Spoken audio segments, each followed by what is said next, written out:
Avant de plonger, laissez-moi un petit coucou dans les commentaires. Cela peut paraître anodin, mais croyez-moi, cela aide vraiment YouTube à partager cette histoire avec davantage de fans de science-fiction comme nous. J'aimerais voir qui nous regarde. En raison de l'absence prolongée d'infrastructures d'autodéfense et de dissuasion militaire active, la Terre est par la présente désignée comme territoire ouvert à la réinstallation interespèces avec effet immédiat. Territoire de réinstallation interspécifique avec effet immédiat. La transmission du Conseil a coupé toutes les fréquences sécurisées, contournant les protocoles de cryptage et coupant toutes les lignes de communication de Séoul. Une phrase, prononcée avec une voix humaine impeccable par une voix synthétique, a résonné dans la salle circulaire du Parlement de la Terre unie. Silence. Dans la salle circulaire du Parlement de la Terre unie, des dizaines de fonctionnaires humains assis autour de la table de conférence en obsidienne fixaient l'hologramme flottant du blason du Conseil.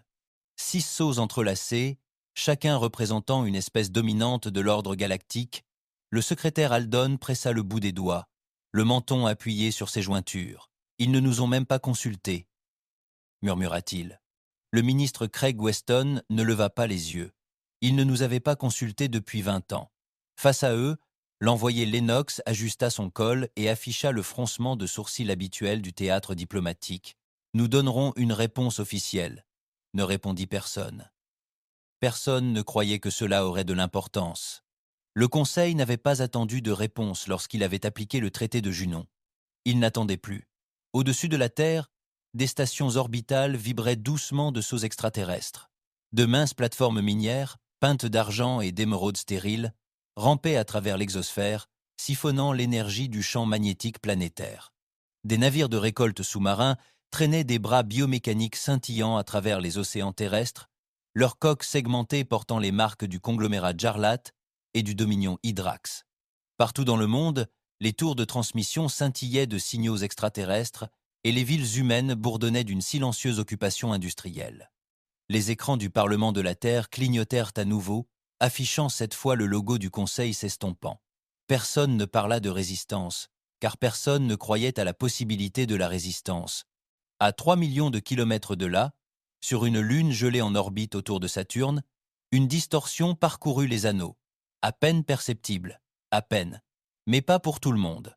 À bord de la plateforme de surveillance Jaron, stationné dans une poche de Lagrange juste au-delà du bord de Saturne, l'officier de quart Krell, un grand Salcari bipède à la peau bleu pâle et aux moustaches sensorielles frétillantes, cligna des yeux tandis qu'un glyphe rouge clignait sur sa console.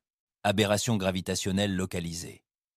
Non catalogué, siffla-t-il en tapotant le glyphe d'un doigt allongé. Son subordonné, un crénari au crâne large nommé Vought, se pencha, probablement une turbulence annulaire. Krell ne scia pas. Les anneaux ne pulsaient pas. Vought haussa les épaules. Dysfonctionnement du capteur, donc. Krell nota l'anomalie. C'est ce qu'ils avaient dit la dernière fois, sur le pont de commandement du Vindicator, enfoui à 30 km sous la surface glacée d'Encelade. Les lumières restaient tamisées, des panneaux bleus et froids projetant de longues ombres sur les cloisons d'acier. L'air était immobile, chargé d'impatience et de froid. Le commandant Roy Geller se tenait devant le hublot avant, les mains jointes dans le dos. Il n'avait pas parlé depuis des heures. Personne ne s'attendait à ce qu'il le fasse. Derrière lui, Raj Durand étudia le réseau de capteurs. Son ton était mesuré mais alerte. Détection ennemie nulle. Roy ne se retourna pas comme prévu. Début de l'élévation. Durance hocha la tête et relaya l'ordre à travers une boucle tactique fermée qu'aucun réseau galactique ne pouvait détecter. Il leur avait fallu 6 ans pour déchiffrer le phasage subquantique utilisé par les réseaux relais Y-Charim. 5 autres pour construire quelque chose de mieux. Les seaux de Bulkhead s'ouvrirent en sifflant. Au plus profond de la Lune, des moteurs alimentés par des noyaux de fusion sombres se réveillèrent pour la première fois depuis 2 décennies. Silencieusement, le Vindicator s'éleva. Il n'était pas seul. Loin sous la glace de Miranda et au-delà des tempêtes magnétiques d'Uranus, 2 cuirassés jumeaux, le Léviathan et l'Oblivion, activaient leur séquence de propulsion en parfaite synchronisation, chacun invisible au capteur du Conseil. Ils surgissaient tels des fantômes d'une guerre depuis longtemps oubliée, construit à partir d'un alliage récupéré dans l'ombre, à partir de plans jamais enregistrés sur un seul serveur humain. La voix de Roy brisa le silence, basse et tranchante comme un rasoir. Trajectoire. Les doigts de Durand parcoururent l'écran. Nous allons percer la haute atmosphère dans 30 secondes. Les anneaux de Saturne masqueront le pic caractéristique. Une émergence nette. Roy se tourna enfin vers lui. Alors, montrons-leur à quoi ressemble le silence. Le pont vibra doucement tandis que le Vindicator commençait à percer la glace. Sur les caméras externes, la coque glaciaire se fissurait et se fendit comme un os sous la pression, laissant la lumière lunaire se réfracter en rayons brisés sur la coque noire mate, révélant tout et rien. Pendant 20 ans, l'humanité était restée silencieuse. Maintenant, elle allait parler. Dans le ciel au-dessus de Saturne, des cargos spatiaux lointains dérivaient sous des bannières extraterrestres, des dizaines d'espèces transportant des modules de colonies préfabriqués, des drones de terraformation et des émissaires politiques vers la bille bleue près du cœur de sol. Le vaisseau de tête, un immense transporteur de la guilde Vecbran, était dénué d'armes. Aucun d'eux n'en avait. Pourquoi l'aurait-il fait?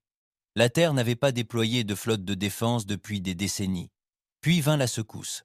Elle n'était pas sismique. Elle était invisible. Mais tous les scanners longues portées pulsèrent en rouge pendant une demi-seconde, puis s'éteignirent. En orbite au-dessus de Titan, 3 silhouettes émergèrent de l'ombre de l'anneau, éclipsant les étoiles. 3 cuirassés.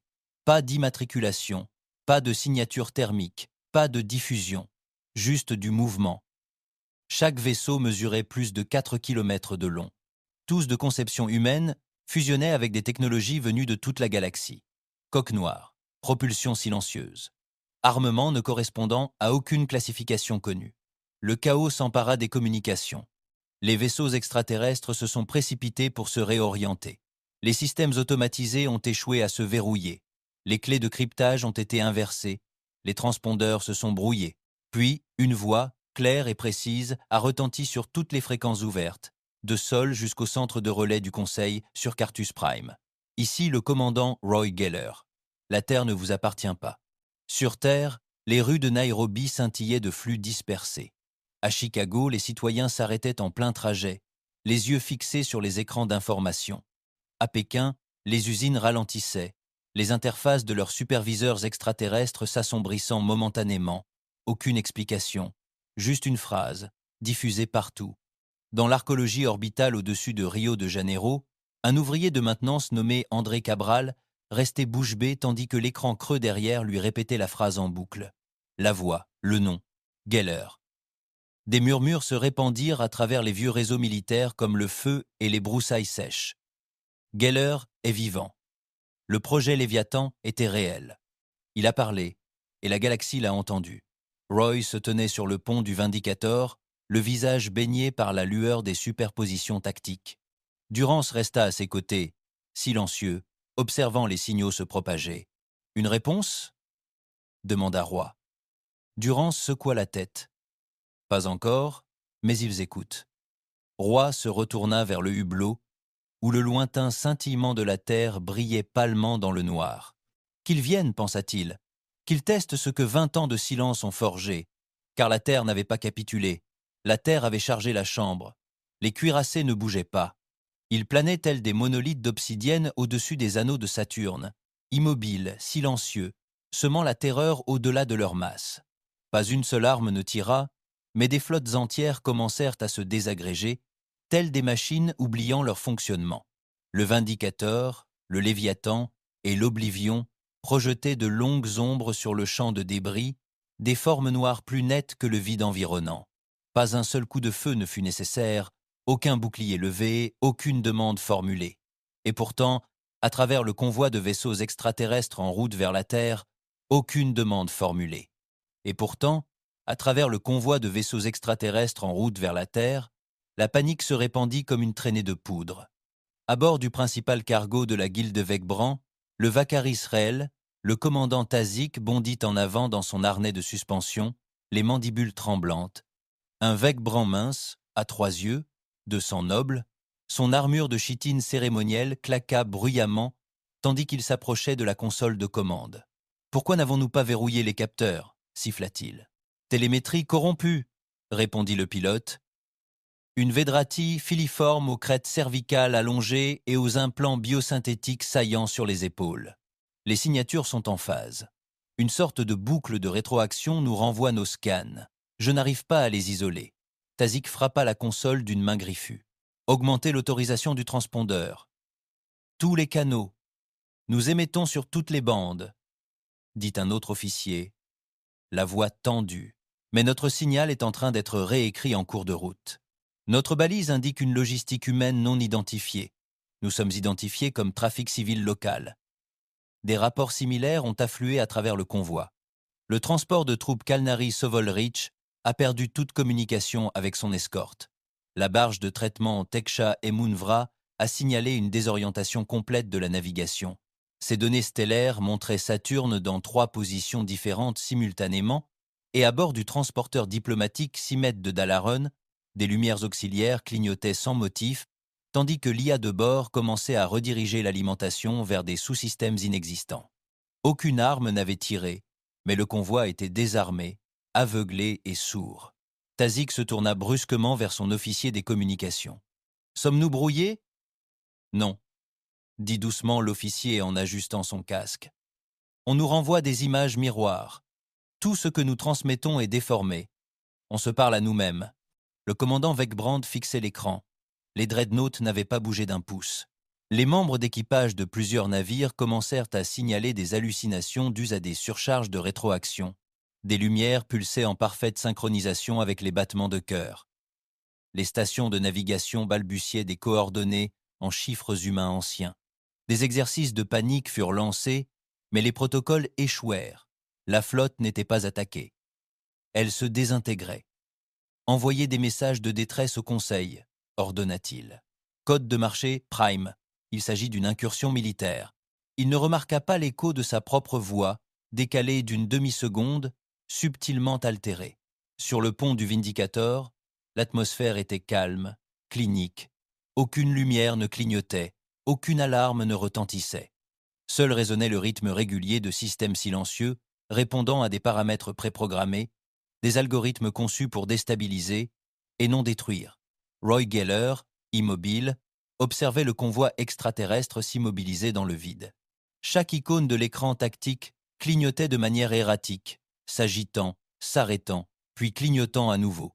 Sur l'écran tactique, les lumières clignotaient de manière erratique, tremblantes, s'arrêtant, puis clignant à nouveau. « Ils n'avancent pas !» remarqua le lieutenant Marlowe en se penchant légèrement en avant. « On dirait qu'ils ne savent même plus où ils sont. » Un autre officier, le capitaine de corvette Tarek, gloussa. « Ils sont plus nerveux que les cadets de l'académie en apesanteur. Ils ne s'attendaient pas à une telle résistance, n'est-ce pas ? On n'appellerait pas ça de la résistance, » dit Marlowe, les lèvres pincées. « C'est plutôt comme regarder quelqu'un entrer dans son ombre et se perdre. » Quelques autres sourirent. L'ambiance changea, légèrement. La tension se lécha sous une fine couche de fierté. La voix de Durance transperça l'atmosphère. « Ça suffit. » Le silence revint. Il s'avança, le regard froid, la posture impassible. « S'ils respirent encore, c'est qu'ils sont toujours dangereux. Ne vous laissez pas bercer par leur confusion. Ce sont des vaisseaux de classe flotte, sous les bannières de 10 factions du Conseil. N'oubliez pas ce à quoi nous sommes confrontés. » Personne ne parla. Marlowe hocha brièvement la tête et recula. Tariq murmura « Excuse, commandant ». Roy s'attendait à cette arrogance momentanée. Des années de silence rendaient les guerriers avides de vengeance.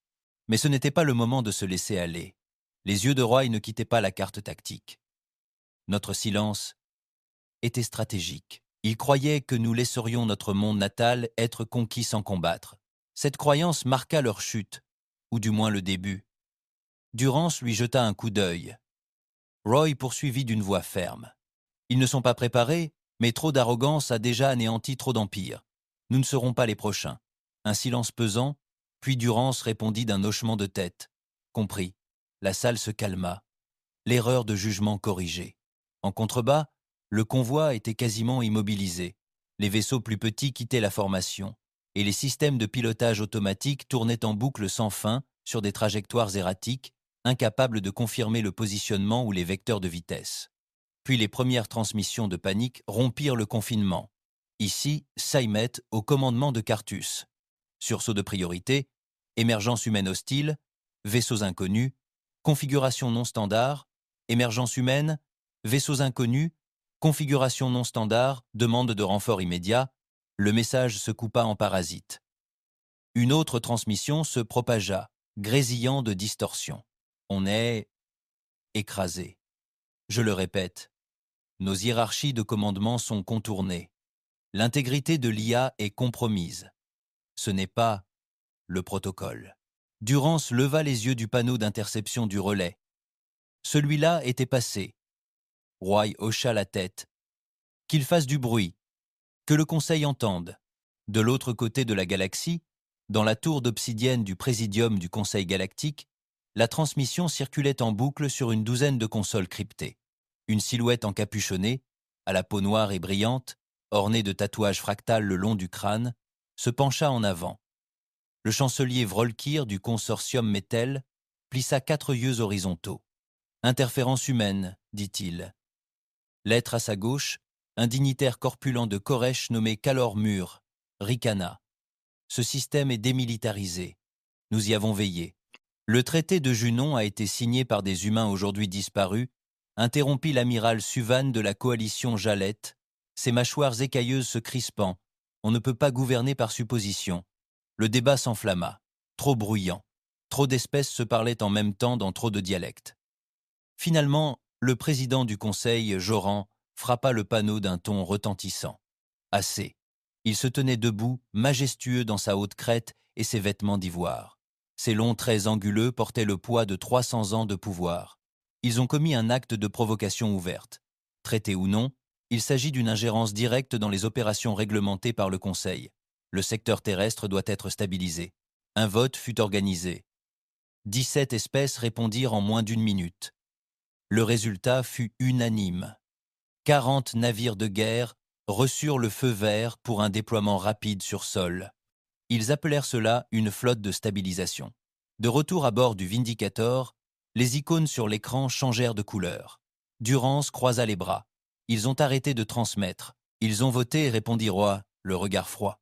Le Conseil ne débat jamais longtemps, surtout quand l'arrogance l'aveugle sur le contrôle qu'il a déjà perdu. Un long silence s'installa sur la passerelle. Tarek rompit le silence. Alors, ils envoient vraiment des vaisseaux ? 40, confirma Durand. De classe lourde. 4 appareils de classe porte-avions. Destroyer, le reste mixte frégate-corvette auxiliaire. Roy a étudié le flux de données, pas de surprise. Juste une confirmation, laissez-les venir. Il a dit « Finalement, nous n'avons même pas encore bougé ». Il s'est détourné de « L'écran voit ferme, clair ». Les stations signalent prêt. Tous les équipages se tiennent prêts pour la phase 2. Le silence défensif reste en vigueur. Nous n'interceptons rien. Nous n'engageons personne, pas encore. Le regard de Durand croisa son regard. Les ordres étaient compris. Sur l'orbite froide au-dessus de Saturne, les cuirassés restaient immobiles. Des cicatrices noires sur le vide. Immobiles, patients, la galaxie avançait aveuglément vers eux. Eh bien, au-delà des confins de sol, quelque chose d'énorme déchira le vide, l'espace se repliant tremblant tandis que la réponse du Conseil commençait à arriver. L'espace plié se rompit dans une ondulation silencieuse, telle une cicatrice déchirée à la limite de sol. À la frontière de Kuiper, bien au-delà de l'arc de Neptune, un vortex de vide ionisé s'embrasa pendant un instant haletant. Puis, un à un, les vaisseaux de guerre du Conseil émergèrent, leurs coques ornées d'emblèmes diplomatiques et de champs de distorsion thermique, leurs moteurs embrasant d'une fureur maîtrisée. 40 vaisseaux au total. Le vaisseau amiral Jettar ascendant, flanqué de 2 porte-avions de classe Metel et d'un réseau de destroyers, fendait l'espace avec une élégance brutale. Le reste de la flotte s'organisait en formation sur 7 vecteurs, reliant la synchronisation navmesh à des dizaines de protocoles de combat d'espèces. À l'intérieur du pont de l'ascendant, l'amiral Kelvarun marchait lentement, ses mains à 6 doigts jointes dans le dos. Un noble de naissance Jalette, son uniforme cramoisi élégant scintillait sous un bouclier cinétique et son long visage reptilien restait indéchiffrable sous le cercle doré du commandement de la flotte. Contacté les sondes éclaireuses, il a ordonné le déploiement d'essaims de reconnaissance dans le système intérieur. Je veux une télémétrie complète sur chaque lune en orbite planétaire et structure artificielle dans un rayon de 12 UA. Oui, l'amiral a répondu son second, le commandant Troll, l'hybride Mattel aux orbites enfoncées et aux filaments neuronaux qui lui couraient le long du cou. Les ordres furent lancés. 12 secondes plus tard, 64 drones de reconnaissance autonome bondirent de plusieurs vaisseaux, se dirigeant vers la ceinture d'astéroïdes à pleine puissance. Aucun d'eux ne fit de rapport. Varin fronça les sourcils. « Un retard » demanda-t-il. « Non, monsieur », dit Thrall en parcourant rapidement les journaux de bord. Ils disparurent. Pas de débris, pas de traînée de désintégration, rien. Sur l'écran central, le champ d'astéroïdes clignotait en niveau de gris, puis vacillait, puis s'éteignait. À l'intérieur du poste de commandement du Vindicator, l'interface s'illuminait doucement de fantômes de capteurs. Chaque drone manquant était enregistré comme une pointe, localisée, nette et délibérée. À l'intérieur du poste de commandement du communicateur, l'interface s'illuminait doucement de fantômes de capteurs. Chaque drone disparu était enregistré comme une pointe, localisée, nette et délibérée. Roy se tenait debout, une main posée sur la rambarde en acier. Durance était déjà en train de lire. Les sondes du Conseil ont été éliminées. Aucune alerte n'a été déclenchée, a déclaré Durance. Nous les avons touchés avec le filet dès l'insertion. Les flux de données ont été bouclés avant la détonation. Ils ne savent pas qu'ils sont aveugles. Pourtant, Roy étudie le champ vectoriel. Ils arrivent à toute vitesse, à pleine puissance. 5 schémas d'espèces différentes convergent. Aucune progression échelonnée, aucune triangulation. Ils essaient de les dépasser. Le ton de Roar reste le même, exactement comme avant. Il se dirige vers l'interface centrale.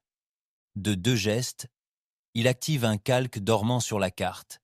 Une cascade d'arcs rouges se déploya à travers le système solaire externe. Nœuds statiques, signaux fantômes et pièges à distorsion s'illuminèrent.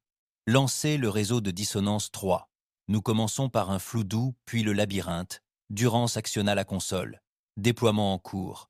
Déclenchement du gradient d'impulsion. Secteur alpha 1 à bêta 9 engagé.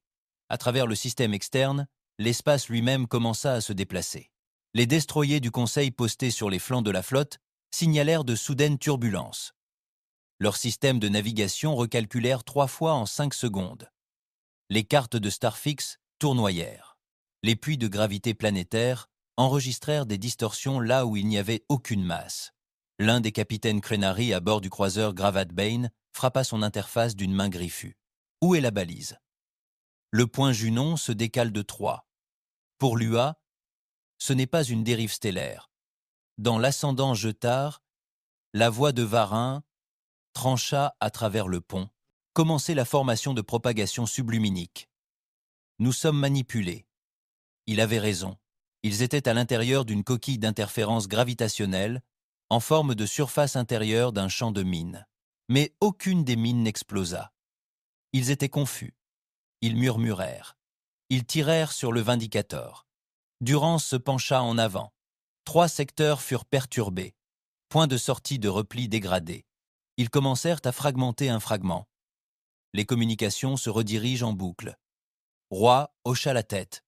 Bien. Coupez les sorties. Pas d'écrasement. À son ordre, des drones relais de fabrication humaine, déguisés en astéroïdes froids, reprirent vie en silence. Brouilleurs d'impulsion et voiles de repli nuls s'activèrent en séquence. Les vaisseaux du Conseil tentant de préparer une retraite se retrouvèrent plongés dans le brouillard. Les destroyers de l'avant-garde du Conseil commencèrent à réclamer un réalignement. Certains perdirent la synchronisation. Un croiseur dévia de 20 degrés de sa trajectoire, percuta un satellite de ressources en orbite autour d'une comète morte et désactiva ses propulseurs dorsaux. Roy observa. Visez leur échafaudage. Rien de mortel.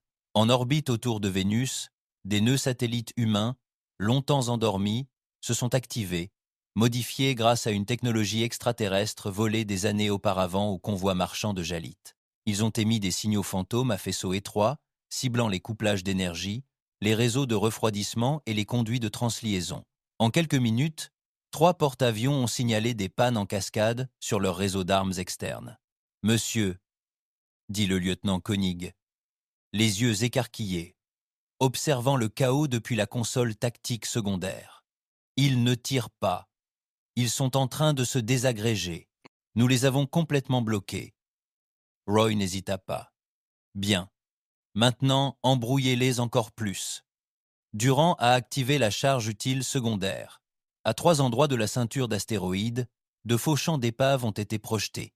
Ils comprenaient des fragments holographiques de vaisseaux du Conseil, des conversations de communication simulées et des balises de détresse simulées.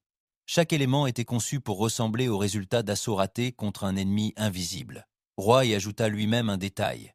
Alimenter le bavardage en dialecte Trelvani. Faire passer cela pour une trahison interne. Marlowe eut un sourire narquois. Ça va mettre le feu.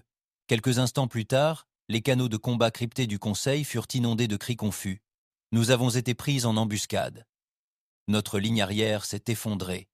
Aucun signal ennemi. Juste des ombres. Le visage de Varun se déforma, une expression inconnue, panique. Ils essaient de nous monter les uns contre les autres, siffla-t-il. Filtrer le canal, couper toutes les transmissions non maritimes. Mais la confusion s'installait déjà. La griffe de la corvette Kalnari Salket commença à rompre la formation, supposant une trahison. Il lança un balayage de ciblage sur un cuirassé de Delarune, l'un des siens. Le vaisseau de Delarune riposta, sans avertissement, sans hésitation. Des arcs de plasma brillants creusèrent le blindage allié, tandis que la discipline de formation se brisait comme du verre. Durance parla calmement.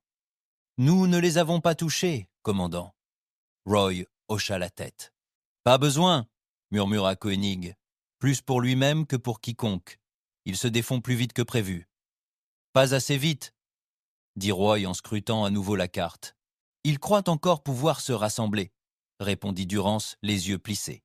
« On lance la phase 2 ?»« Pas encore, » dit Roy. « Qu'ils croient que le chaos est de leur faute, qu'ils croient que tout ce dont ils ont besoin, c'est d'une emprise plus ferme. » À travers le système solaire, le piège s'ajusta. Il ne se referma pas. Il attendit, se déplaçant, silencieux, observant. Et la guerre n'avait même pas commencé. Mais maintenant, ils avaient vu les ombres bouger. Et les cauchemars commencent toujours dans l'obscurité. La flotte du Conseil perça l'atmosphère au-dessus de la couche nuageuse supérieure de Jupiter dans un silence dispersé. Ce qui restait de leur formation flottait dans un alignement instable, les moteurs évacuant la chaleur contre le mur magnétique de la planète, les coques marquées par des tirs croisés qui n'avaient jamais eu lieu. L'ordre de l'amiral Varon était clair. Se regrouper au-dessus de l'orbite jovienne, se réorienter, reprendre le contrôle, mais Jupiter ne les accueillit pas. Quelques instants après l'ancrage sur la trajectoire orbitale de la géante gazeuse, les interférences s'intensifièrent. Les fluctuations magnétiques se transformèrent en violents spasmes. Les systèmes Hawk vacillèrent simultanément sur 13 vaisseaux. Les mesures de confinement du plasma vacillèrent sur chaque vaisseau de guerre jalite.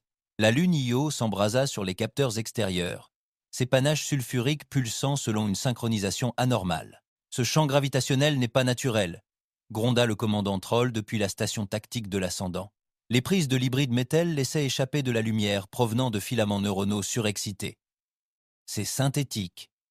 Modulé. Impossible !» s'exclama Drolmar, stratège de Koresh, à bord du porteur Vexen 14. Rien dans ce secteur ne peut produire un tel niveau de contrôle des ondes. Un instant plus tard, les boucliers de Vexen 14 s'effondrèrent. Non pas à cause des armes, mais à cause des pics de chaleur dans l'infrastructure de refroidissement. Les lunes ne se contentaient pas d'observer, elles mordaient. Sous la croûte glacée de Ganymède, à 70 km sous la surface, un centre d'opérations humaines bourdonnait de vie. La chambre était dépourvue de fenêtres. Construit dans les vestiges d'un complexe minier jovien abandonné, le centre de commandement, connu uniquement sous le nom de Grid Echo, était en sommeil depuis près de 7 ans. Son cœur de fusion enfoui sous la roche glaciaire, ses opérateurs tournaient en silence, les communications étant totalement bloquées. Son objectif était enfin révélé. Le colonel Theo Knaber se tenait au centre d'une plateforme hexagonale, entourée de 6 postes de contrôle. Chacun était opéré par des hommes en combinaison noire renforcée, sans insigne ni grade. Naber portait le seul signe distinctif de la pièce, une broche triangulaire argentée fixée sur le côté gauche de sa poitrine. Commandement Léviathan. Confirmer la dérive du vecteur cible sur le secteur Delta Sept, dit-il. Un technicien répondit sans hésitation. Confirmé. 3 destroyers du Conseil occupaient désormais une trajectoire en angle mort. Portée optimale. Nabor se dirigea vers une console encastrée et activa les émetteurs enterrés. Partout sous la surface de Ganymède, un réseau de structures cylindriques émergeait de la glace, chacune pas plus grande qu'un conteneur de frais. Au scanner extérieur, elles imitaient des caractéristiques géologiques dormantes. Mais à l'intérieur, ils étaient vivants, abritant des moteurs de masse synchronisés et couplés par rotation, qui ne tiraient pas de munitions. Ils plièrent l'inertie. La première impulsion se déclencha. Très haut, la frégate de Delarune en orbite, le Quichette Thorn, s'inclina soudain à bâbord. Son ordinateur de vol tenta de corriger la situation, mais le couple ne correspondait pas à la force gravimétrique attendue. Puis vint la seconde impulsion. La proue pivota de 30 degrés, au moment même où un pic de radiation jovienne frappait son blindage supérieur. Le vaisseau sombra dans l'obscurité, non pas à cause d'une explosion, mais d'un vecteur qui ne respectait plus les lois connues du mouvement. Ganymède Vecteur 1 a obtenu un verrouillage complet. Un autre technicien a signalé un champ d'interférence local stabilisé. Nous pouvons maintenir le dépassement pendant 6 minutes à pleine puissance. Naber croisa les bras, les yeux fixés sur le globe tactique suspendu à sa droite. Un deuxième réseau allumé, cette fois alimenté par un tunnel profondément sous la crête de Marius, autrefois une ancienne plaque océanique.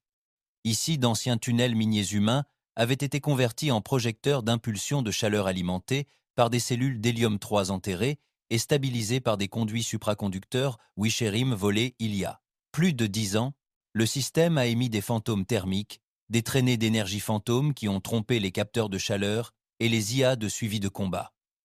Au signal, 2 croiseurs du Conseil ont dévié leur positionnement. L'un a tiré dans l'espace vide. L'autre a lancé une torpille guidée qui a percuté directement la stratosphère et a disparu. Un autre a lancé une torpille guidée qui a percuté directement la stratosphère et a disparu. Les projecteurs fantômes ont été engagés, a déclaré Naber. Maintenant, augmentez la grille au maximum. Verrouillez toutes les transmissions lunaires avec des impulsions tertiaires. Une dernière commande fut lancée et la couche la plus profonde de la croûte de Ganymède trembla. D'énormes condensateurs cryogéniques libérèrent des décennies de charges électromagnétiques stockées selon un schéma qui imitait le noyau de la planète, brouillant non seulement les signaux, mais aussi la certitude topologique. Chaque vaisseau au-dessus de Ganymède n'avait plus de signature massique fixe. Il résonnait désormais comme une galerie de miroirs. Personne là, on ne sait où nous sommes, dit l'un des techniciens de la grille. Ils ne peuvent même pas dire si nous sommes en dessous. Naber ne répondit pas. Il se contenta de regarder les icônes rouges sur la carte continuer à glisser, tourner, vaciller. Au-dessus d'elle, le chaos régnait. En dessous, seule la précision était de mise. À l'intérieur du Vindicator, l'affichage tactique changea à nouveau. L'immense sphère rouge de Jupiter pulsait derrière des couches de marqueurs d'engagement déformées. Roy se tenait debout, les bras derrière le dos, observant les icônes du Conseil se fissurer et se briser. Ils tentent de se regrouper en orbite jovienne, dit Durand en lisant les rapports des capteurs. 10 vaisseaux ont perdu la synchronisation vectorielle. Leur ligne avant est en désordre. État du champ de Ganymède ? Demanda Roy. Pleinement actif. Ils y sont entrés à l'aveugle. L'expression de Roy ne changea pas. Durand continua sa lecture. Le bouclier de détection s'effondre sur plusieurs unités. Les impulsions électromagnétiques d'Io brouillent les canaux tactiques à bande courte. Europa vient de réduire au silence un réseau de communication porteur entier par réflexion statique. Il marqua une pause, puis leva les yeux. On peut prendre le cœur. Roy ne dit rien. Durance fit un pas en avant. Si on utilise l'oblivion, on peut diviser leur réseau de coordination, diviser leur couche de commandement avant qu'ils ne se rétablissent. Pas d'engagement massif. Juste fracturer la colonne vertébrale. Roy se tourna vers lui. Vous êtes sûr que ça tiendra la zone ? Dans les 40 secondes, suivant l'activation de l'impulsion, oui. On peut isoler tout ce qui se trouve au nord de l'orbite de Callisto. Roy hocha la tête. Parfait. Appelez Oblivion. Suppression totale de la diffusion, préparez le signal noir. L'Oblivion se déplaça. Longtemps endormi au-dessus de la ligne de tempête d'Uranus, le 3e dreadnought scintilla hors de son orbite de camouflage et brûla dans l'espace sombre. Sa coque ne brillait pas, elle absorbait la lumière, le son et le code. Son rôle n'était pas de tirer, mais d'effacer. À l'approche du champ de bataille jovien, Oblivion ouvrit sa baie de signalisation et déploya 12 nodules d'interférence synchronisés, des lances noires de la taille de missiles, chacune accélérant sur des trajectoires de fronde à plasma vers les positions du Conseil. Ils n'ont pas explosé, ils ont résonné. Une ondulation harmonique a parcouru la bande tactique. Les flottes extraterrestres utilisant des clés de chiffrement de 5 espèces ont soudainement perdu leur synchronisation interne. Les IA de combat ont basculé en mode de repli manuel. Un croiseur de commandement a reçu 5 ordres contradictoires simultanément de sa propre part. Les formations du Conseil se sont dispersées. À bord du jetard ascendant, l'amiral Varun aboya sur large bande. Le nœud de contrôle 3 est hors service. Redirigé vers Ascendant Prime. Aucune réponse. Puis, pire encore. 2 croiseurs, le Gashwell Spine et le Talvarit, 2 vaisseaux de la Rune au vecteur de vol se chevauchant, dérivèrent sous le même champ d'explosion. Leurs capteurs fantômes se brouillèrent. Talvarit prit la colonne vertébrale pour un ennemi et tira. L'impact déchira les flancs des 2 vaisseaux, les projetant dans une spirale descendante vers la limite supérieure de l'atmosphère de Jupiter. Pas le temps de se stabiliser, aucun système assez puissant pour inverser la poussée. Ils brûlèrent. À l'intérieur du Vindicator, le lieutenant Koenig resta impassible tandis qu'il observait les éclats sur le panneau. 2 croiseurs ennemis abattus, tirs amis. Ils ne savent plus quel signal est réel. Roy s'avança. Il diffusa la phrase. Durance saisit la commande. Confirmé. 12 secondes plus tard, malgré les canaux de transmission interrompus et les interfaces tactiques brisées, les équipages du Conseil commencèrent à le voir. Le laser brûlait les débris à la dérive, peints en noir et blanc sur des fragments de coque du Conseil, scintillant depuis des bouées relais capturées en orbite autour d'Amalthée. Tu n'as jamais eu le contrôle. Ni sur nous, ni sur cet endroit. Plus maintenant. À bord du destroyer Kainari Dreshvek, un membre d'équipage fixait la ligne de texte qui se répétait sur son HUD, chaque lettre effaçant lentement les autres. « On nous écrase encore », balbutia-t-il. Rien ne répond. Sur l'ascendant, l'amiral Varun serra les dents. « Tracez-le !»« Impossible !» rétorqua Troll. « Ce n'est pas une transmission. C'est incrusté, viral, à travers la cascade de repli. Ils avaient prévu ça. » Varin serra les poings. Ensuite, nous interrompons l'écho, ramenons tous les vaisseaux en orbite haute. Nous nous regroupons au-delà de Callisto. Navigation hors service, fit une autre voix. Monsieur, le champ d'écho de Callisto vient d'être activé. Impossible de vérifier où se trouve Callisto. De retour sous terre sur Ganymède, le colonel Knaber observait la flotte se fracturer davantage. Un Comtech à sa gauche murmura « Faut-il exploiter l'avantage ?» « Non, répondit Naber. Le commandant décidera du rythme. De retour à bord du Vindicator, le champ tactique était un lent effondrement. La voix de Durance était basse, égale. Ils n'arrivent pas à se coordonner. Les lignes avant et arrière travaillent sur 2 cartes différentes. Les renforts ciblent des cibles fictives. Roy expira doucement. Que reste-t-il du centre? Faible, fracturé. Aucun fil de commandement partagé. La moitié de la flotte ignore que les autres sont encore en vie. Roy observa en silence. Puis, enfin, arrêtez le feu. Laissez-les tourner. Les coques noires des cuirassés humains maintenaient leur position, silencieuses, immobiles, sans aucun contact avec le vide. Ils n'avaient pas besoin de tirer. Il leur fallait simplement que l'ennemi continue de chercher des issues qui n'avaient jamais existé. Ils évitèrent Jupiter. Après l'échec catastrophique de leur regroupement sur son orbite, les forces du Conseil virèrent de bord, redirigeant leurs vaisseaux endommagés vers le système intérieur.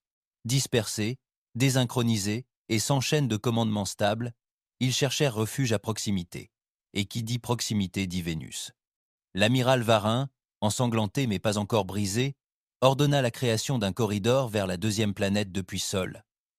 Il comptait contourner le chaos extérieur pour s'ancrer sur une nouvelle route. Ce qu'il ignorait, ce qu'aucun d'eux n'avait saisi, c'est que chaque corps planétaire majeur du système faisait partie du piège, et que Vénus attendait depuis plus longtemps que la plupart. Le premier porteur, Velmari Obsidian, s'est introduit en insertion orbitale vénusienne. Quelques secondes plus tard, les capteurs thermiques situés sous sa surface sont passés à l'état critique. À l'intérieur du Vindicator, l'alerte a d'abord été donnée au tableau de bord de Koenig.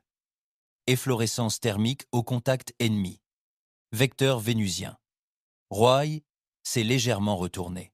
Origine, plateforme automatisée enfouie dans l'atmosphère, répondit Enig. D'anciennes orbitales reconverties, probablement des modèles de sites secrets UEDF réactivés. Durance était déjà en train d'analyser. On dirait qu'ils attendaient les vecteurs d'approche profonde déclenchés par la descente à combustion directe qu'ils utilisent. Les thermiques repliés pour atténuer l'inertie à mi-chute indiquent que le porte-avions chute mal. Définissez mal, dit Roy d'une voix toujours ferme. Les propulseurs tirent contre de faux vecteurs. Ils pensent que Vénus s'est décalée. À l'écran, le Velmary Obsidian pivotait de 32 degrés par rapport à son axe de stabilisation. Ses moteurs tribord surcompensèrent puis surchauffèrent. Le blindage de la coque commença à se déchirer sous la contrainte. Le vaisseau n'explosa pas. Il fondit. L'un des navires de guerre de taille moyenne du Conseil, le tel Géroun, tenta de contre-manœuvrer en franchissant la ligne orbitale. C'est alors que le deuxième piège se déclencha. Une explosion de dilatation fut détectée, expliqua Koenig. Piège spatial à repli localisé. Station Vénus 4. Sur la face cachée de la planète, cachée sous des nuages réfléchissants, 3 stations humaines abandonnées, enterrées, automatisées, oubliées, réactivées. Elles n'émettaient pas. Elles ne visaient pas.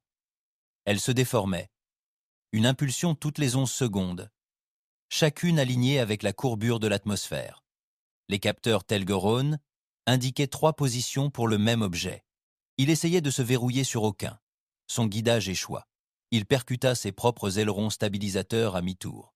Roy la regarda se briser en silence. Mais le désespoir du Conseil n'était pas seulement stratégique. Il était adaptatif. Un Delaroon. Le vaisseau de combat Cart's Edge contourna entièrement le réseau de distorsion de Vénus, oscillant bas et rapidement. Il identifia une signature énergétique chaude près de la surface, un avant-poste, et tira à l'intérieur de la station Theta 9. Le commandant Alexei Volkov était déjà en pleine transmission lorsque le premier impact eut lieu. Les murs grondèrent. Une explosion de pression rompit 3 conduits d'alimentation, et les sirènes d'urgence hurlèrent une demi-seconde trop tard. Il ne paniqua pas. Il se leva, tira 2 ingénieurs juniors vers le couloir renforcé et cria dans les communications « Coupez l'alimentation principale! Évacuez la chaleur! Vous allez déclencher !» La seconde explosion frappa juste au-dessus de la chambre du réacteur. Le sol céda. Alexei poussa les ingénieurs dans le conduit de service. Il se retourna vers le relais de contrôle avant que le plafond ne s'effondre. Il ne le suivit pas. Au-dessus de la ligne des nuages, la structure se replia vers l'intérieur, son signal s'évanouissant dans une explosion de chaleur orangée et de débris. À l'intérieur du Vindicator, l'alerte retentit discrètement.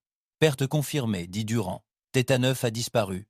La voix de Koenig suivit, étouffée. Alexei Volkov était sur place, supervisant la récupération technique. Personne ne parla. Roy resta immobile quelques secondes. Puis il parla. Isolez leur vecteur d'armement. Marquez ce vaisseau de combat et assignez-lui un retour cinétique depuis la banque Artemis. Koenig hésita. Monsieur, ce n'est pas un vaisseau militaire. Modernisé, blindage faible. Roy ne broncha pas. Assignez-le. L'ordre fut lancé. 24 secondes plus tard, une tige cinétique humaine jaillit de la coque obscure d'un anneau minier reconverti près de l'héliacline de Mercure. Silencieuse. Invisible. Rapide.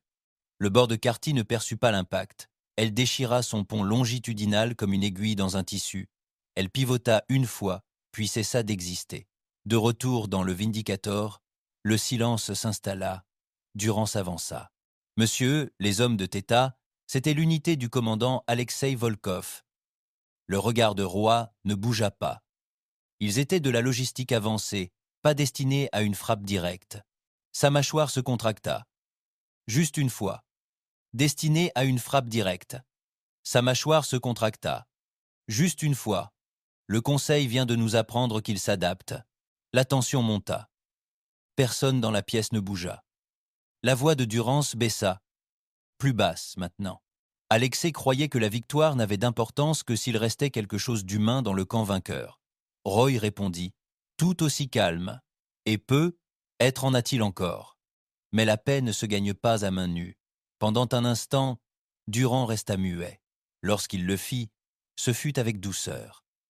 Il disait qu'il devait y avoir une autre solution. Roy ne quitta pas la carte du regard.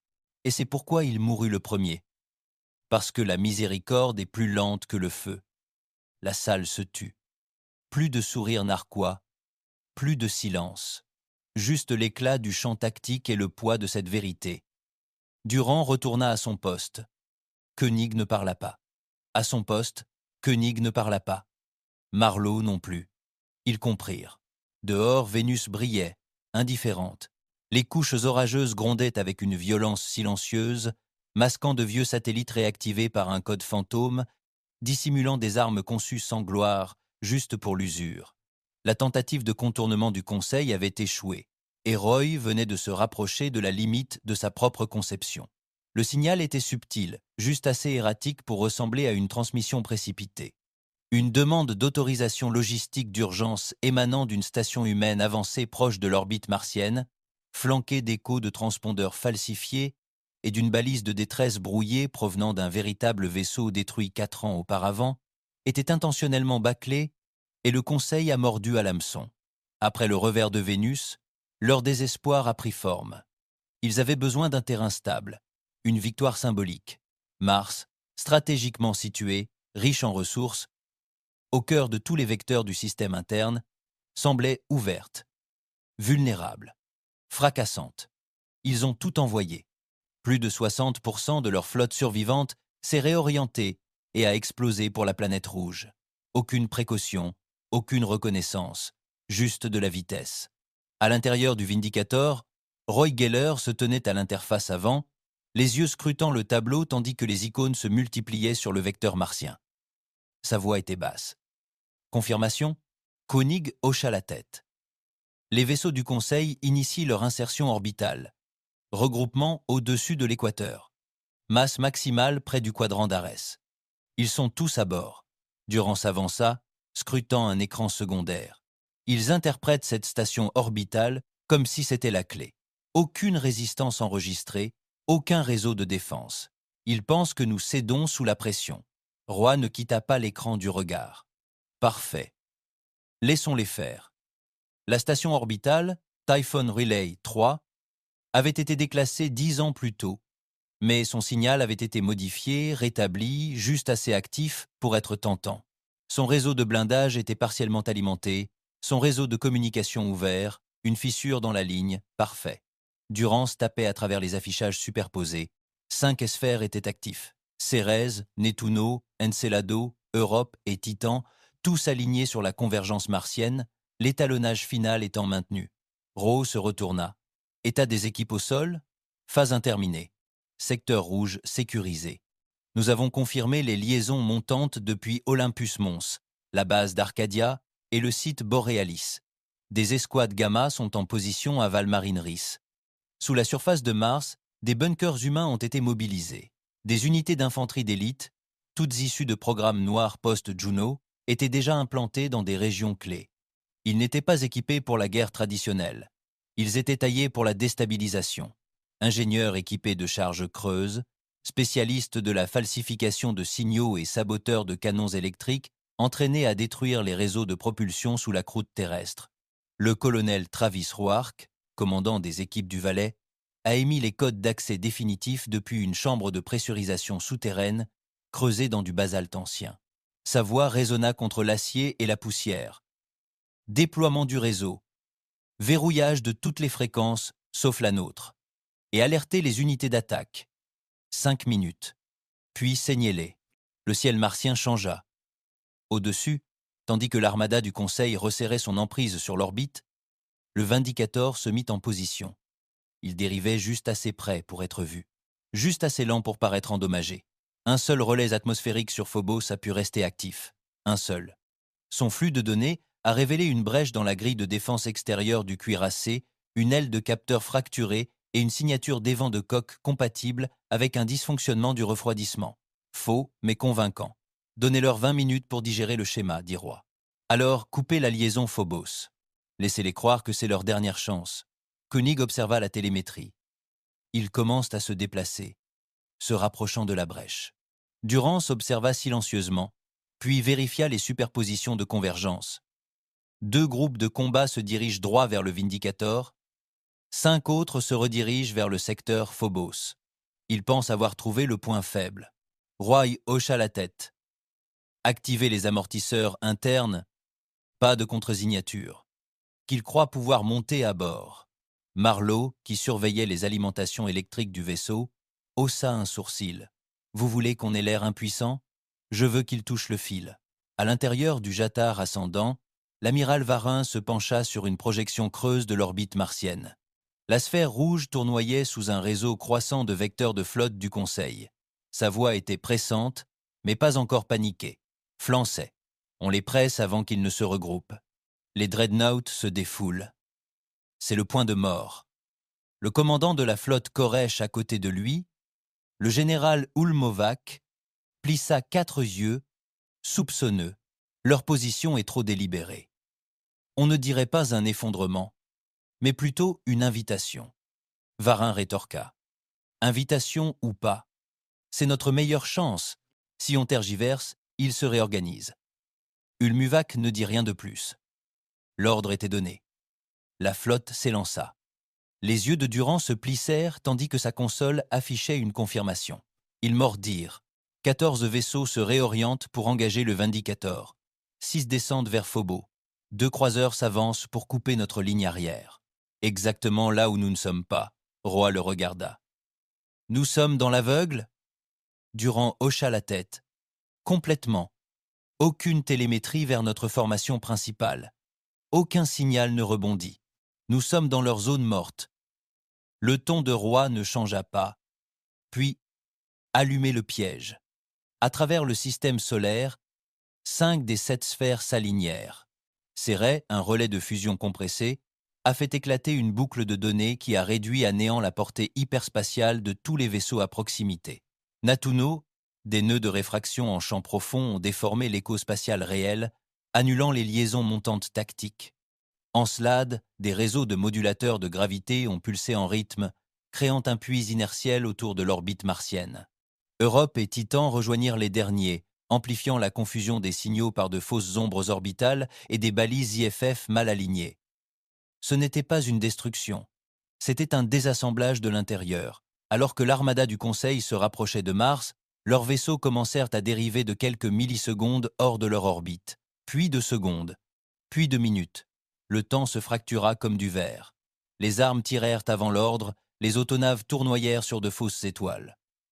La cohésion de la flotte se déchira en silence. Les grilles de défense se sont verrouillées sur des signatures miroirs.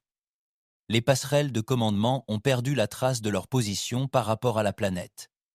Au-dessus d'eux, le Vindicator attendait. Durance s'est approché. Ils sont verrouillés. Notre vecteur est propre. Ils ne savent même plus où se trouve Mars. Roy n'a pas scié. Puis nous attendons. Sur Phobos, la fausse brèche pulsait toujours, clignotant comme un battement de cœur dans un cadavre, et l'ennemi continuait d'avancer. Le relais de Phobos s'éteignit. Les navires de guerre du Conseil s'élancèrent en réponse immédiate, resserrant leur formation comme un poing se refermant sur le Vindicator. 14 vaisseaux avancèrent sur le Dreadnought, armes armées, vecteurs verrouillés. Au-dessus d'eux, 30 autres vaisseaux se dirigèrent vers de nouvelles positions d'attaque, encerclant Mars et bloquant toutes les issues. À l'intérieur du Vindicator, personne ne parlait. Tous les systèmes étaient prêts, chaque sous-programme vérifié. Le piège était plein. Roy Geller se tenait à l'interface de commande, les yeux rivés sur l'écran, tandis que les derniers croiseurs franchissaient la ligne de convergence. Les yeux fixés sur l'écran, tandis que les derniers croiseurs franchissaient la ligne de convergence. Il jeta un coup d'œil à Durance. Exécution. Durance hocha la tête. Impulsion armée. Triangulation confirmée. Il tapa l'ordre final. Dans 3, 2, 1. La voix de Roy était basse, aiguë, feu. Il n'y eut ni éclair, ni impact. Juste le silence. Comme si le système avait inspiré et refusé d'expirer. À travers le système, 3 émetteurs spatiaux lointains s'activèrent. Leurs signaux n'étaient ni des éclats de lumière, ni des sons. C'étaient des schémas d'effondrement, synchronisés sur des distances interplanétaires avec une précision terrifiante. Depuis la croûte dense sous Céret, depuis la coquille magnétique glaciale de Neptune, et depuis l'anneau de fusion enfoui sous Encelado, le réseau Léviathan pulsait. Pas d'éruption, pas d'avertissement, juste un pli. Au-dessus de Mars, la réalité s'est déformée. Les vaisseaux du Conseil ont instantanément perdu l'orientation. Le champ gravitationnel n'a exercé ni poussée ni traction. Il s'est disloqué. La masse elle-même était perturbée. Les moteurs, stables depuis des heures, ont cessé de réagir. Les algorithmes de propulsion ont recalculé les vecteurs par rapport aux ancres fantômes. À bord du Jetard ascendant, l'écran tactique de l'amiral Varin commença à tourner en boucle. La planète sous eux vacilla, d'abord stable, puis soudain à 300 km à bâbord, puis disparut. Un timonier Salcari hurla « Verrouillage de cible brisé ! Contrôle de propulsion inactif. Coordonnées en chute libre. Stabilisateur d'urgence. » Varin aboya, mais rien ne répondit. Les lumières vacillèrent. La gravité s'éteignit. Les atmosphères artificielles frémirent sous l'effet d'erreurs de vide interne. Certains vaisseaux tournoyèrent en spirale lente et écœurante. D'autres tombèrent inertes, poids mort, en orbite, impuissants. À bord de l'Ultmaric, le général Ulmovac saisit sa commande manuelle, les doigts crispés sur la console analogique. Son second, Koreshborn, les poumons gonflés à 3 couches, allaita lorsque le compensateur inertiel s'effondra autour de sa cage thoracique. Sa colonne vertébrale se déforma, il était mort avant de toucher le sol. Sur le Velma Richard, un noyau Diamatel implosa sous l'effet de la récursivité des données, déclenchant 6 redémarrages système consécutifs en moins de 10 secondes. À la 11e seconde, le noyau explosa en silence, emportant avec lui toute la partie arrière du croiseur. Aucun bruit ne parvint à l'extérieur. Aucun éclair d'armes, aucun duel de flotte à flotte, juste des systèmes en train de mourir, juste des vaisseaux à l'arrêt. À l'intérieur du Vindicator, Durand fit son rapport sans émotion. Phase d'impulsion terminée. Distorsion gravitationnelle bloquée. Flotte ennemie paralysée. Boucliers effondrés. Pilote de masse hors service. Propulsion nulle. Koenig observa les icônes sur le tableau clignoter et s'estomper. Elles ne bougent pas. Elles ne tombent même pas. Juste figées. Roy ne dit rien. Il s'avança et leva une main. Frappez le noyau. Les canons avant du Vindicator, silencieux depuis le premier jour de la campagne, s'activèrent. Les bobines de compression des rails pivotèrent en position. Aucun bruit, aucune lueur, juste un alignement électromagnétique précis. La munition cinétique fut lancée à 28,0 mètres par seconde. Il traversa le vide en moins d'une seconde et déchira la colonne vertébrale principale du Jetard ascendant. Le vaisseau amiral n'explosa pas. Il se déchira lentement, comme s'il se détachait de l'intérieur. La moitié avant pivota une fois, se détacha de son centre et s'effondra dans la haute atmosphère martienne tel un satellite brisé. Durand se leva les yeux. Le vaisseau amiral était détruit. Il avait parlé une fois, à Saturne. Depuis, le silence avait fait le reste. « Ne transmets rien », répondit Roy. « Laisse parler le silence. » Les vaisseaux du Conseil tentèrent de répondre. Certains lancèrent des signaux brouillés, mais la chambre d'écho gravitationnelle transforma leurs signaux en parasites. D'autres tirèrent à l'aveugle dans l'obscurité, leur système de visée hors service. Des rayons de plasma jaillirent dans toutes les directions, sans rien toucher. Certains vaisseaux touchèrent leurs propres escortes. Sur le Cimet, un vaisseau de commandement de Delarune, 5 officiers crièrent les uns après les autres, tandis que les lumières clignotaient en rouge et en vert. Un officier des communications de Tekshar vomit dans son respirateur, la pression crânienne lui faisant perdre l'équilibre. Un officier de Vedrati agrippa son propre casque tandis que les étoiles tournoyaient. Ses derniers mots furent étouffés, non pas par le silence, mais par le bruit parasite. Il mourut en sachant que rien de ce pourquoi il avait été entraîné n'avait d'importance. Personne ne remarqua la rupture de la coque avant qu'il ne soit trop tard. La moitié du vaisseau disparut dans le vide. Sur le pont du Vindicator, Koenig déglutit. « Monsieur, il diffuse des signaux de détresse sur toutes les bandes ouvertes. Salcari, Delarune, Koresh, Mettel, tous. » Durand détourna le regard. Personne n'arrive. Les yeux de Roy restèrent immobiles. Jamais. Le flux tactique s'illumina de rouge.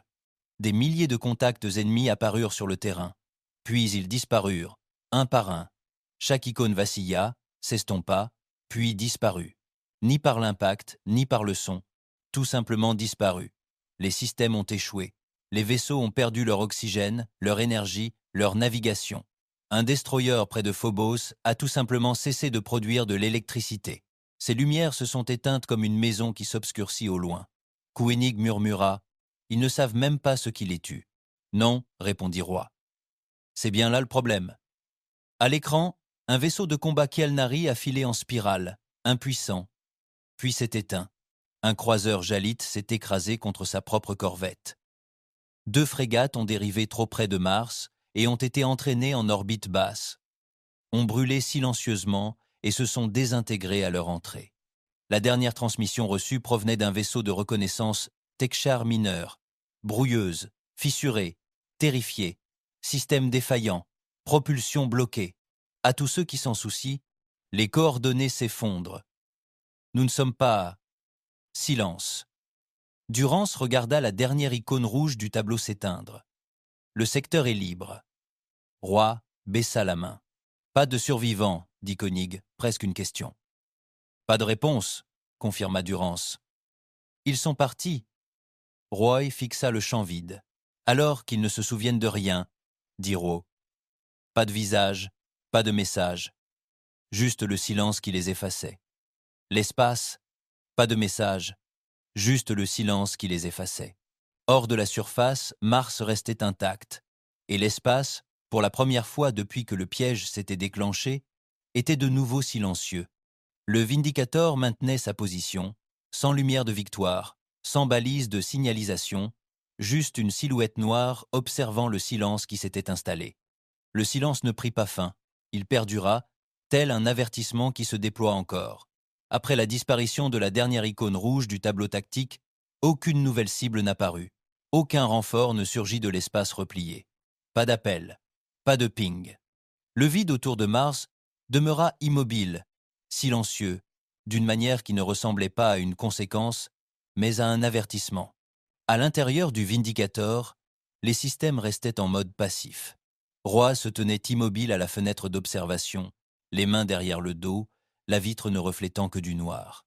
Derrière lui, l'équipage de la passerelle attendait. Personne n'osait rompre le silence. Durance avança, ne lisant que des données télémétriques vides. Il y a du mouvement. Roy ne se retourna pas. Définissez-le. De l'autre côté de la coque gravitationnelle, reste de la flotte périphérique. 6 vaisseaux, peu, être 8. Détachés du commandement central.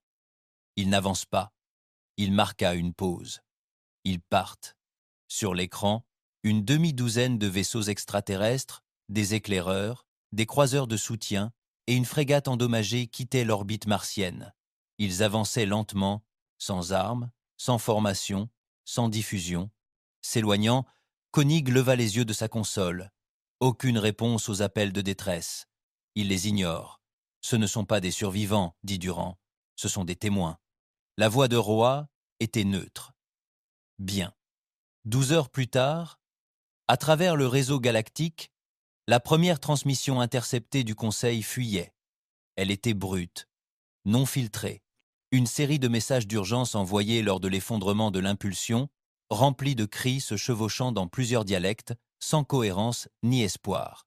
Ils avaient été enfouis dans des bandes de sauvegarde cryptées, mais quelqu'un les avait extraits, décodés, alignés et libérés dans la grille interstellaire. Le premier à se propager a été court de 10 secondes de statique, puis c'est le commandement de Velek Koresh. L'aile orbitale, 3 flottes désintégrées, physique inconnue, aucune réponse de l'ascendant ou du réseau central. Répéter, ce n'est pas un échec tactique. Nous avons été démantelés au moment où il a atteint le 2e niveau des couches de communication réglementées par le Conseil. C'était déjà une tendance dans 6 grandes cultures. Et puis, la 2e fuite a eu lieu. Un groupe de détresse à large bande provenant du fragment de Velmari a été coupé en plein milieu de sa diffusion suite à une panne de son cœur d'IA. La réalité est fausse. Les cibles vacillent. La gravité ne tient pas. La structure du vaisseau se déforme de l'intérieur. On ne peut pas... À 15 heures, le Conseil ne pouvait plus le contenir. Des sessions d'urgence ont été convoquées dans les flèches du Présidium de Cartus Prime. Dans la salle centrale du Conseil galactique, la panique interrompit le défilé habituel de diplomatie froide. Les sceaux centraux de 17 espèces brillaient au-dessus de leurs podiums respectifs. La salle vibrait d'échos de traductions fragmentées et de communications frénétiques, tandis que les alliances s'efforçaient d'évaluer les conséquences. Au centre, le conseiller Joraven de Dalarun se tenait immobile, les mandibules crispées par la tension. Cela n'aurait jamais dû être un engagement militaire. Nous faisions respecter un ordre logistique et non provoquer l'effondrement total du système. Face à lui, le conseiller Melkar de Salet restait immobile. Ses yeux noirs reptiliens parcouraient la pièce, mais sa voix était calme. Nous sous-estimions l'ampleur du silence. Leur technologie était inférieure il y a 2 décennies, grogna le conseiller Koresh Jervak, sa double voix craquant d'incrédulité que l'espèce était fracturée, instable, sans chef, et maintenant les vents brisa le silence, puis du plus haut niveau de la chambre, une nouvelle voix parla, mesurée, ancienne et lourde, avec une gravité contenue. Conseiller Eltar Dren du consortium Mattel. Nous avons sous-estimé l'humanité, dit-il d'une voix grave. La déclaration résonna dans la salle. Personne ne contesta. Personne n'applaudit. Le silence qui suivit n'était pas politique. Il était instinctif. De retour sur sol, aucun message ne quittait l'orbite terrestre. Le Vindicator, le Léviathan et l'Oblivion maintenaient leur position au-dessus de Mars et de Saturne, silencieux comme des sentinelles, leurs coques sombres, leur système froid. À l'intérieur du Vindicator, aucun scanner actif ne fonctionnait. Tous les capteurs étaient éteints. La seule lumière sur la passerelle provenait des cellules d'énergie résiduelles, un bleu ambiant doux qui projetait de longues ombres sur le pont d'acier. Roy était assis en silence, non pas à la console de commande, mais près du hublot arrière. Les étoiles au-delà étaient fixes, la planète tout en bas, intacte. Durand se tenait près du rail tactique, les bras croisés. Aucun des 2 hommes n'avait parlé depuis plusieurs minutes. Puis la voix de Roy rompit le silence. Basse, finale, qu'ils diffusent ce qu'ils avaient vu. Et qu'ils réfléchissent à 2 fois avant de revenir, ajouta Durand. Ils regardèrent tous 2 droit devant. Pas d'écran, pas de données. Juste l'obscurité et le souvenir de ce qui s'était passé là-bas. Derrière eux, les systèmes du Vindicator restaient hors ligne. Autour d'eux, le vide était vide. Et au loin, en arrière-plan, petite et bleue, la Terre tournait lentement, intacte. Tout grand soldat sait que pour survivre et devenir un héros, il est essentiel de prendre soin de soi. Alors, avant de partir, consultez le commentaire épinglé. Croyez-moi, c'est important. J'ai sélectionné une autre vidéo pour vous. Cliquez sur la carte ici, ou ici pour la playlist complète. À bientôt. Tra, TV, TV, Tat, TV, TV.